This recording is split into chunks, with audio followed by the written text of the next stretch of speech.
መጽሐፈ ኢዮብ ምዕራፍ 26 ኢዮብም መለሰ እንዲህም አለ። ኃይል የሌለውን ምንኛ ረዳኸው! ብርታት የሌለውን ክንድ ምንኛ አዳንኸው! ጥበብስ የሌለውን ምንኛ መከርኸው! ብዙ እውቀትንስ ምንኛ ገለጥህለት! ይህንስ ቃል በማን እርዳታ ተናገርህ? የማንስ መንፈስ ከአንተ ዘንድ ወጣ? ሙታን ሰዎች ከውኆች በታች በውኆች ውስጥ ከሚኖሩ በታች ይንቀጠቀጣሉ። ሲኦል በፊቱ ራቁትዋን ናት፣ ለጥፋትም መጋረጃ የለውም። ሰሜንን በባዶ ስፍራ ላይ ይዘረጋል፣ ምድሪቱንም በታችዋ አንዳች አልባ ያንጠለጥላል።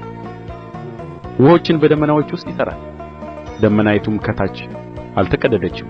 የዙፋኑን ፊት ይከድናል፣ ደመናውንም ይዘረጋበታል። ብርሃንና ጨለማ እስከሚለያዩበት ዳርቻ ድረስ በውኆች ፊት ላይ ድንበርን አደረገ። የሰማይ አዕማድ ይንቀጠቀጣሉ፣ ከተግሣጹም የተነሣ ይደነግጣሉ። በኃይሉ ባሕርን ጸጥ ያደርጋል፣ በማስተዋሉም ረዓብን ይመታል። በመንፈሱ ሰማያት ውበትን አገኙ፣ እጁም በራሪይቱን እባብ ወጋች። እነሆ ይህ የመንገዱ ዳርቻ ብቻ ነው፣ ይህም የሰማነው ነገር ምንኛ ጥቂት ነው! የኃይሉንስ ነጐድጓድ ያስተውል ዘንድ ማን ይችላል?